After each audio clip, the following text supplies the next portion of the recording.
युवा campus GS में आपका स्वागत है। मेरा नाम रिंकू भारती। मैं आपके लिए जीएस की वीडियो ला रहा हूं जिसमें मैंने पॉलिटी और हिस्ट्री की क्लासेस शुरू की हैं। अगर आपने वो वीडियो नहीं देखी है तो हमारे प्लेलिस्ट में जाकर उन वीडियो को देख सकते हैं। जैसे मैंने हिस्ट्री की क्लास ली है, मैं इसमें एक चैप्टर हिस्ट्री का करा चुका हूं।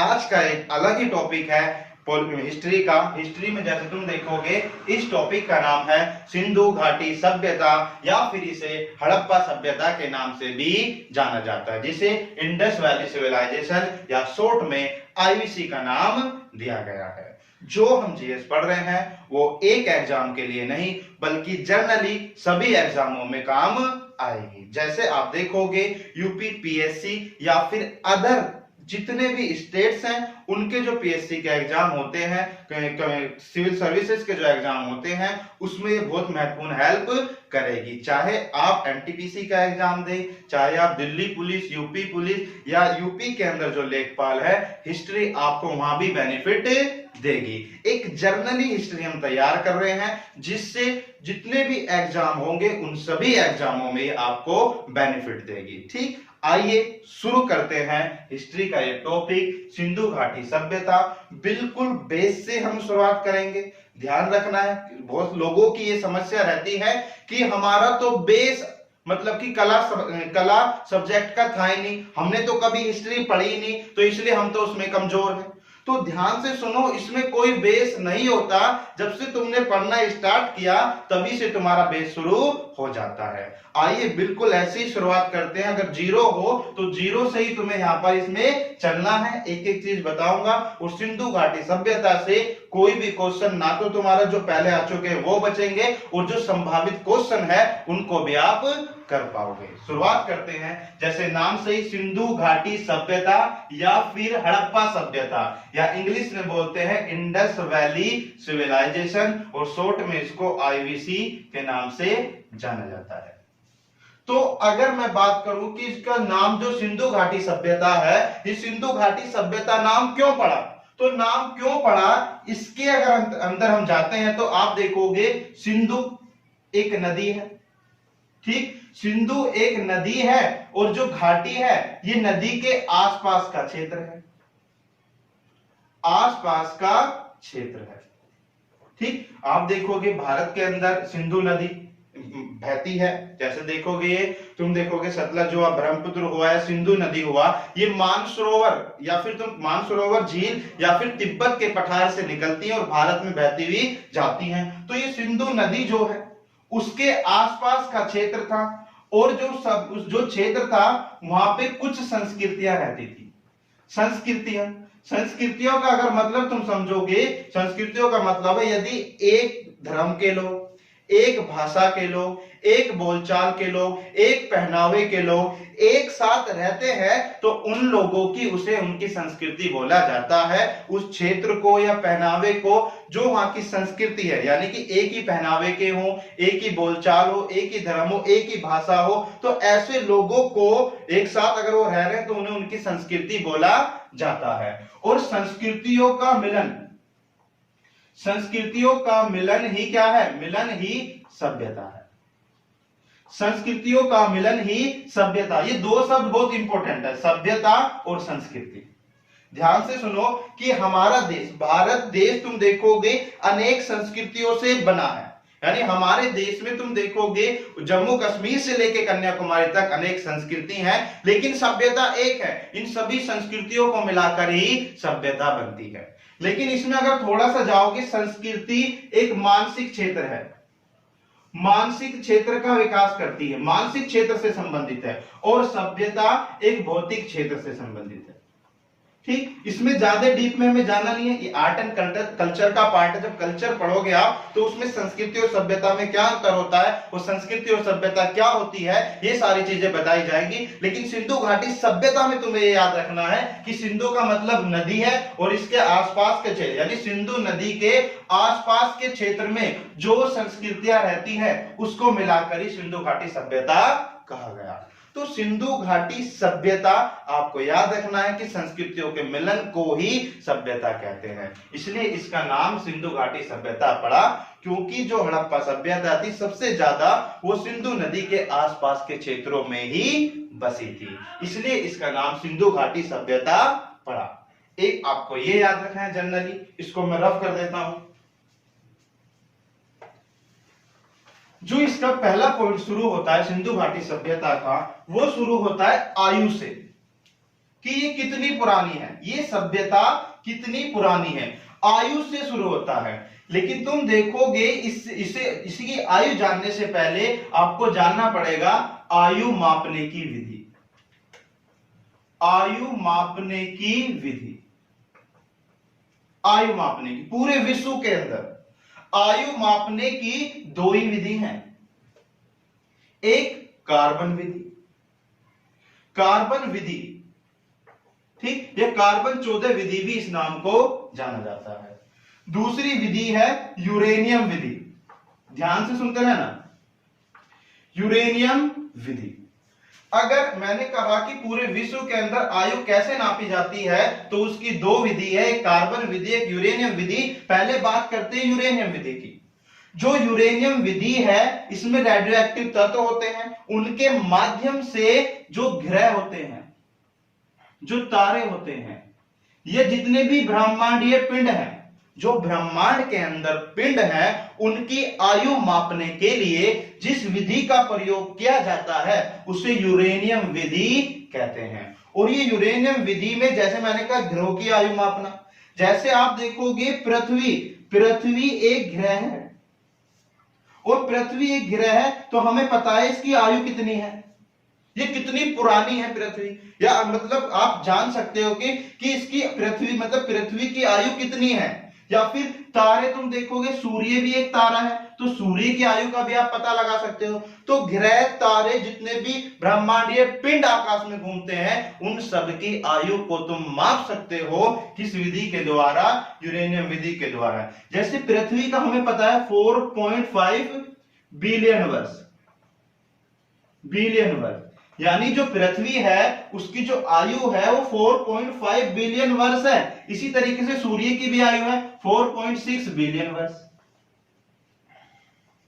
तो ये जो हमने आयु निकाली है इनकी, पृथ्वी की, सूर्य की, ये किस विधि के द्वारा निकाली गई है, तो तुम्हें बताना है कि यूरेनियम विधि के द्वारा निकाली गई है।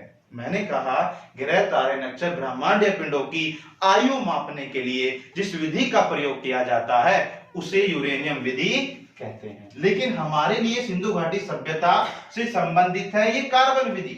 और कार्बन विधि में क्या होता है, जितने भी जीव होते हैं, जीवों की आयु मापने के लिए, जीवों की आयु मापने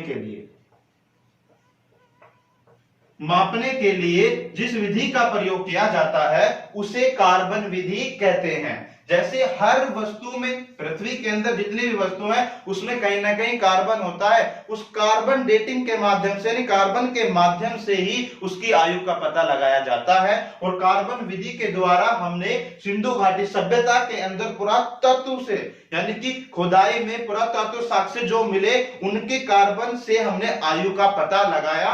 और कार्बन विधि के द्वारा, ध्यान से सुनो, मैं इधर लिख देता हूं, कार्बन यानी कि C14 के द्वारा जो आईवीसी का काल है, जो आईवीसी का समय है, वो अगर आप देखोगे वो 2300 से लेकर 1700 BC तक है, जो कार्बन के द्वारा। और ये सर्वमान्य है, सबसे ज्यादा माना गया है किसको, सर्वमान्य। इसमें बड़ा विवाद है, कोई कुछ बताता है, कोई कुछ बताता है, लेकिन जो सर्वमान्य है वो कार्बन विधि के द्वारा है। आईवीसी का समय क्या था, सिंधु घाटी सभ्यता कितनी पुरानी थी, तो इसमें बताया गया कार्बन विधि के द्वारा 2300 से लेके 1700 के बीच, यानी 2300 BC से लेके 1700 BC के बीच में कार्बन विधि के द्वारा बताया गया, और यही सबसे ज्यादा या सर्वमान्य कहलाए। उसके बाद एक और व्यक्ति है जिनका नाम था मार्टिन व्हीलर। बहुत से लोग आए हैं, मुझे उन सब की बात नहीं करनी है, जो जो इंपॉर्टेंट है मैं उनकी बात कर रहा हूं। उसके बाद मार्टिन व्हीलर आते हैं, और मार्टिन व्हीलर ने बताया कि इनकी जो आयु थी 2500 BC से लेकर 1700 BC तक था। ये मार्टिन व्हीलर की बात थी। उसके बाद एक बार एसएससी ने भी ऐसा पूछा है, उसकी अपनी अलग ही डेटिंग बताई उन्होंने एसएससी की। एसएससी ने बताया कि इसकी जो थी वो 2500 से लेकर 1750 तक, 2500 से लेकर 1750 बीसी तक ये एसएससी ने क्वेश्चन पूछा है। मैंने आपको तीनों बता दिए जहां से क्वेश्चन पूछता है। सर्वमान्य पूछे कि सिंधु घाटी सभ्यता का काल सबसे सर्वमान्य कौन सा है, तो तुम्हें बताना कि 2300 से लेकर 1700 बीसी, जो कि क्या है, कार्बन विधि के द्वारा माना गया है। मार्टिन व्हीलर के अनुसार पूछे 2500 से लेकर 1700 बीसी माना गया है। और एसएससी ने जो क्वेश्चन पूछा है उसके माध्यम से 2500 से लेकर 1750 बीसी का कार्यकाल माना गया है। अब आपको क्वेश्चन डिपेंड करता है कि क्वेश्चन उसने पूछा कैसा है कार्बन से। तो मैंने आपको बताया इसमें पहला जो पॉइंट था, सिंधु घाटी सभ्यता में आयु मापने की विधि, यानी इसकी एज क्या है। तो मैंने दो बताया, यूरेनियम और कार्बन विधि, दोनों को मैंने अच्छी तरीके से समझा दिया कि आप देखोगे कार्बन विधि के जीवों की आयु मापते हैं। जीवों की मतलब कि डायनासोर के कंकाल मिले, उससे कार्बन से पता चला कि डायनासोर इतना पुराना था। तो डायनासोर इतना पुराना था तो ये कार्बन विधि के द्वारा पता, जितने भी पृथ्वी के अंदर जीव हैं उन जीवों की आयु को कार्बन विधि के द्वारा ही मापा जाता है। और ग्रह, तारे, नक्षत्र, ब्रह्मांडीय पिंड जो हैं उन्हें यूरेनियम विधि के द्वारा मापा जाता है। ये मैंने आपको समझाया, अच्छे से आप इसको नोट कर लेना, ठीक है। इसको मैं रफ करता हूं।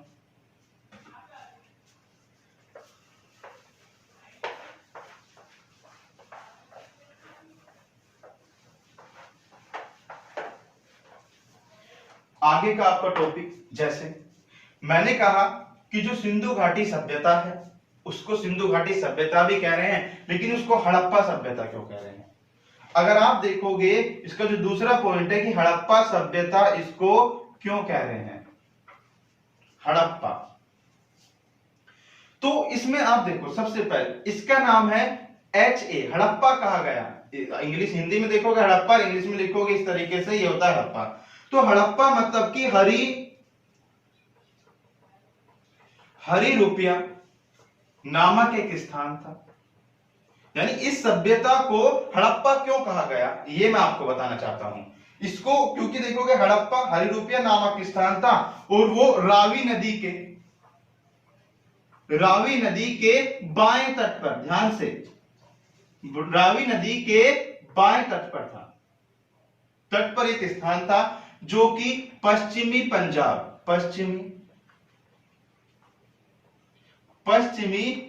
में था। तो हरी रुपया नामक स्थान रावी नदी के बाएं तट पर पश्चिमी पंजाब में था। उस स्थान की खुदाई सबसे पहले की गई। सिंधु घाटी सभ्यता में सबसे पहले अगर किसी शहर या स्थल की खुदाई की गई है उस स्थल का नाम है हड़प्पा, और इसीलिए इस सभ्यता को हड़प्पा सभ्यता भी कहते हैं। हड़प्पा यहाँ का एक शहर है, लेकिन इसकी खुदाई सबसे पहले सिंधु घाटी सभ्यता में हड़प्पा की गई, इसलिए इस सभ्यता को हड़प्पा सभ्यता भी कहते हैं। इसका नामांकन, हड़प्पा सभ्यता का जो नामांकन किया है सर जॉन मार्शल के द्वारा हड़प्पा सभ्यता का नामांकन किया गया। नामांकन की अगर बात की जाए तो सर जॉन मार्शल ने इस तरीके का नामांकन किया है। ये उस समय यानी कि 1921 के आसपास, ये एडी की मैं बात कर रहा हूं, एडी में सर जॉन मार्शल भारतीय पुरातत्व सर्वेक्षण विभाग, जो सर जॉन मार्शल थे वो भारतीय पुरातत्व सर्वेक्षण विभाग, जितना भी खुदाई का काम किया जाता है वो यही विभाग करता है, भारतीय पुरातत्व सर्वेक्षण विभाग। ये उस समय सर जॉन मार्शल इसके निर्देशक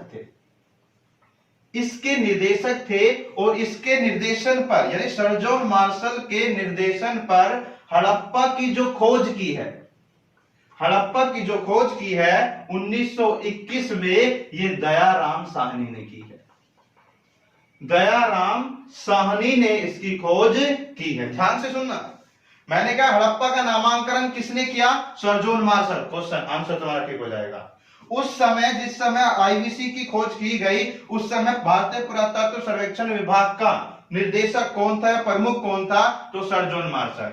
इन्हीं के निर्देशन पर खोज किसने की हड़प्पा की, दयाराम साहनी ने। प्रमुख ये थे लेकिन खोज करने का श्रेय दयाराम साहनी को जाता है।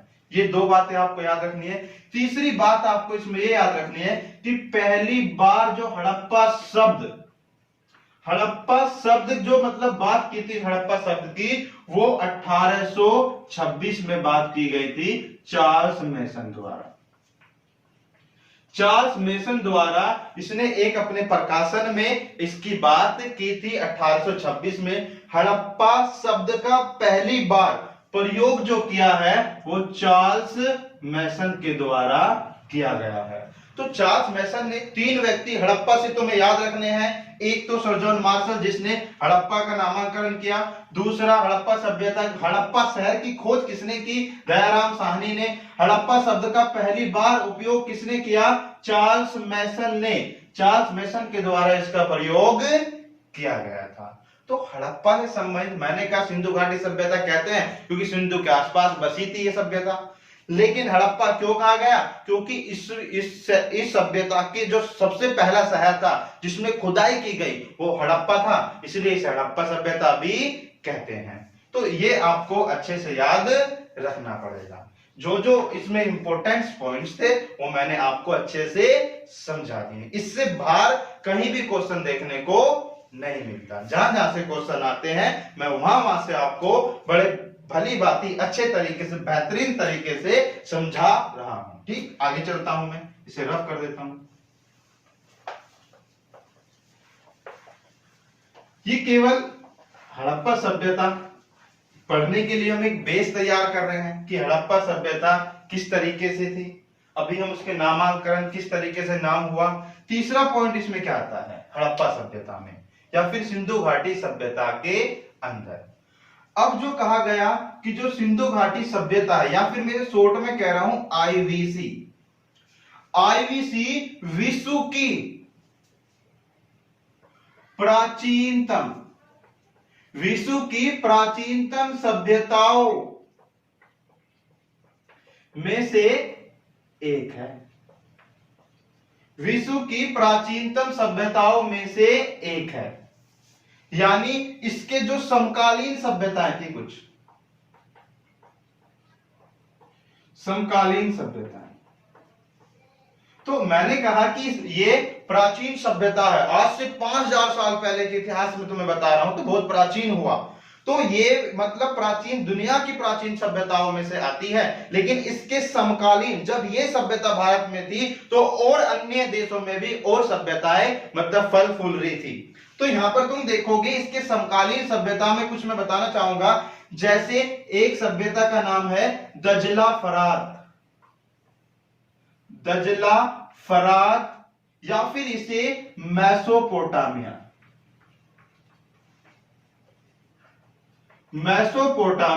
सभ्यता भी कहते हैं। मेसोपोटामिया सभ्यता, दजला फरात या फिर मेसोपोटामिया सभ्यता भी कहते हैं। एक सभ्यता ये जो दजला फरात, मैंने क्या कहा, ध्यान से सुनो। मैंने कहा कि आईवीसी प्राचीनतम सभ्यता है और उस प्राचीनतम सभ्यता के साथ और भी देशों में सभ्यताएं थी। तो उन सभ्यताओं के बारे में बात कर रहा हूं जो आईवीसी के समकालीन है। तो उसमें से पहली सभ्यता दजला फरात सभ्यता मेसोपोटामिया की सभ्यता है। और ये जो दजला फरात है ये खाड़ी के देशों में है, यानी कि ये नदी है दो, दजला और फरात नदी थी, इनके आसपास के जो सभ्यता बसी थी उसे मेसोपोटामिया सभ्यता के नाम से जाना गया था। आज इन नदी को दूसरे नामों से जाना जाता, जैसे इसे आज टिग्रिस कहते हैं और इसे यूफ्रेटस कहते हैं।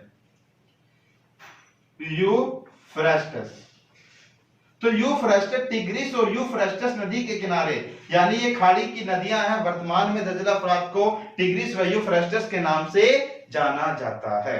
तो ये सभ्यता भी, मेसोपोटामिया सभ्यता भी सिंधु घाटी सभ्यता के समकालीन सभ्यता थी। दूसरी सभ्यता की बात करूं, मिस्र की सभ्यता, बहुत ही फेमस सभ्यता है मिस्र की सभ्यता। और जो ये मिस्र की सभ्यता है ये नील नदी के किनारे बसी थी। विश्व की सबसे लंबी नदी नील नदी, जो कि मिस्र में बहती है। मिस्र एक देश है जिसे इजिप्ट के नाम से भी जाना जाता है और इजिप्ट की राजधानी काहिरा है। और तुम देखोगे तो वहीं पर नील नदी के किनारे मिस्र में मिस्र की सभ्यता रहती थी। ये भी प्राचीन सभ्यताओं में ही आती है।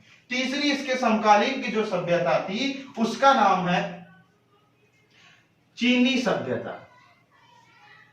चीनी सभ्यता या फिर पीली सभ्यता। चीनी सभ्यता या फिर पीली सभ्यता। और ये हांगहो नदी, हांगहो नदी के किनारे, चीनी सभ्यता या पीली सभ्यता हांगहो नदी के किनारे बसी थी। ध्यान से सुनो, मैंने कहा जो एशिया है, एशिया के अंदर चीनी सभ्यता थी और तुम देखोगे आईवीसी थी। और एशिया की जो सबसे लंबी नदी है, मैंने कहा सभ्यताओं का संबंध नदी के आसपास से है, क्योंकि भारत में जो आईवीसी थी वो सिंधु घाटी नदी, सिंधु नदी के आसपास बसी थी। क्योंकि नदी का आसपास का क्षेत्र ही उनके लिए एक अच्छा माहौल क्रिएट करता है। आप देखोगे भारत की 40% जनसंख्या गंगा नदी के किनारे ही रहती है, क्योंकि वो सिंचाई व्यवस्था एक कृषि को मतलब कृषि के लिए बहुत महत्वपूर्ण होती है, इसलिए सभ्यताएं नदियों के आसपास ही बसी होती हैं। तो यहां भी तुम देखोगे एशिया की सबसे लंबी नदी जिसका नाम है यांगत्से नदी, ये एशिया की सबसे लंबी नदी है। और एशिया की दूसरी सबसे लंबी नदी जिसका नाम है हांगहो नदी। जो हांगहो नदी है, इसी मैंने कहा चीन में है, ये भी चीनी सभ्यता पीली सभ्यता हांगहो नदी के किनारे बसी थी। और ये हांगहो नदी एशिया की दूसरी सबसे लंबी नदियों में आती है। ध्यान से, मैंने कहा विश्व की प्राचीनतम सभ्यताओं में से आईवीसी के समकालीन कौन कौन सी थी? दजला-फराज सभ्यता या फिर इसे मेसोपोटामिया सभ्यता भी कहते हैं। दूसरी मिस्र सभ्यता जो नील नदी के किनारे बसी थी। और तीसरी चीनी सभ्यता या फिर इसे पीली सभ्यता के नाम से भी जाना जाता है। ठीक, इसको मैं रफ कर देता हूं। आपको जिस तरीके से भी नोट्स बनाने हैं इसे बनाइए, बस आपको ये याद रखना है। नोट्स बनाओगे तो बार बार रिवाइज कर लोगे। अगर सोचोगे कि ऐसी देखता रहूंगा वीडियो को, बस मेरे को पढ़ना नहीं है लिखना नहीं है, तो आप ये आज याद रखोगे, कल इसको भूल जाओगे। अगर इसके आप नोट्स बनाओगे, एक बार वीडियो देखो, देखने के बाद नोट्स बनाओ और नोट्स बनने के बाद उसे बार बार रिवाइज करते रहो। इतनी आसानी से याद नहीं होगा। ठीक, कड़ा संघर्ष है, संघर्ष तुम्हें करना ही होगा। ठीक, इसको मैं रफ कर देता हूं।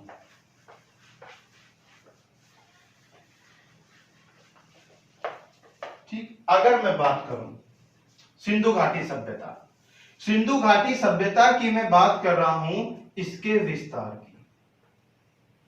विस्तार की या फिर उससे पहले मैं बात करूं इसके आकार की। अगर तुमसे पूछे कि सिंधु घाटी सभ्यता का आकार कैसा था, तो बड़ा सिंपल है, बताना है कि इसका आकार त्रिभुजाकार था। त्रिभुजाकार था। कितनी बार क्वेश्चन पूछा गया कि सिंधु घाटी सभ्यता का आकार कैसा था भाई, तो तुम्हें बताना है कि इसका आकार त्रिभुजाकार था। और एक बात और ध्यान रखनी है कि जो सिंधु घाटी सभ्यता थी, आईवीसी थी, वो पूरब से पश्चिम तक अधिक बसी थी, अधिक बसी थी। इसका मतलब क्या होता है, मैं इससे समझाता हूं कि ये देखो, ये नॉर्थ हुआ, ये साउथ हुआ, ये ईस्ट हुआ और ये वेस्ट हुआ।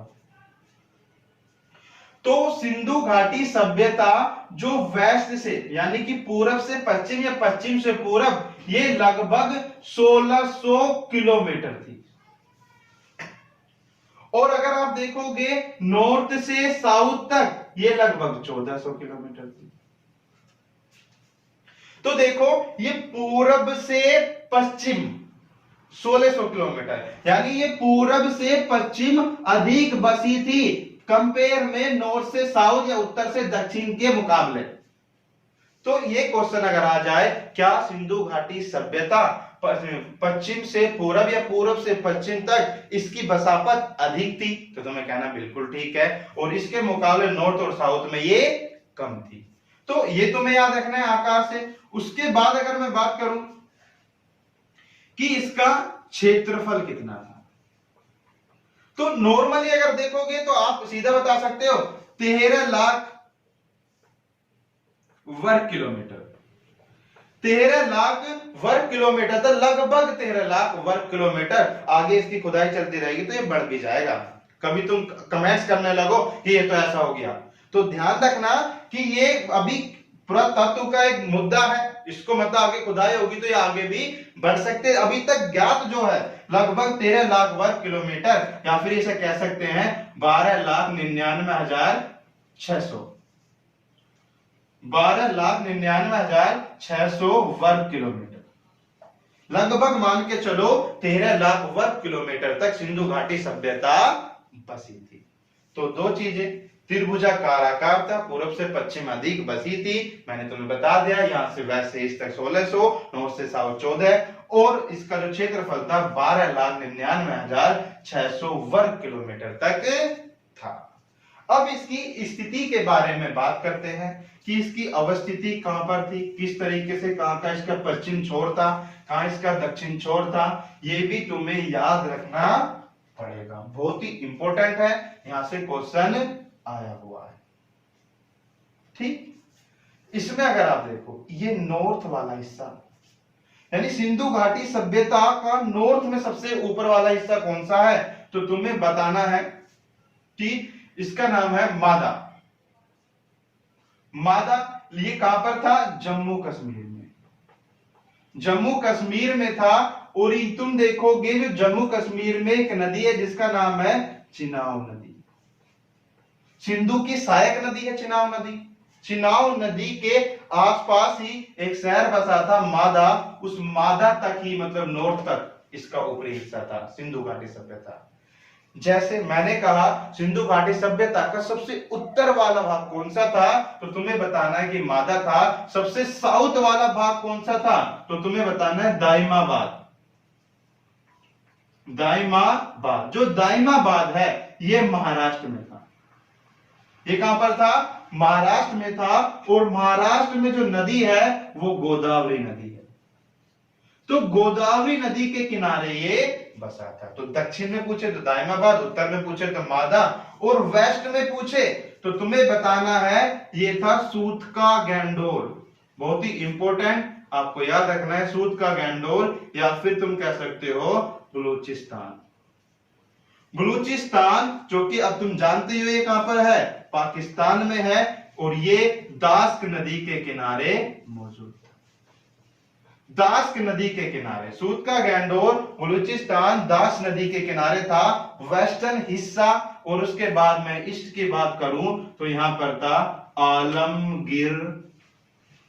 आलमगीरपुर।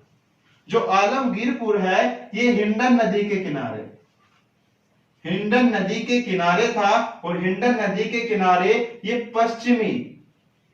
पश्चिमी यूपी में पड़ता है। पश्चिमी यूपी का भाग है आलमगीरपुर, जो कि हिंडन नदी के किनारे बसा था। यह सिंधु घाटी सभ्यता का सबसे इष्टतम हिस्सा है। ध्यान से मैंने कहा ये चारों कोने, चारों छोर मैंने बता दिए हैं सिंधु घाटी सभ्यता के, वो कहां से कहां तक बसे थे। उत्तरी छोर पूछे सिंधु घाटी सभ्यता का उत्तरी छोर कौन सा था, दक्षिणी छोर कौन सा था, इष्टतम छोर कौन सा था, या फिर वेस्टर्न छोर कौन सा था। ये चारों छोर मैं तुम्हें बता चुका हूं। ठीक, आप इसे नोट कर लीजिए।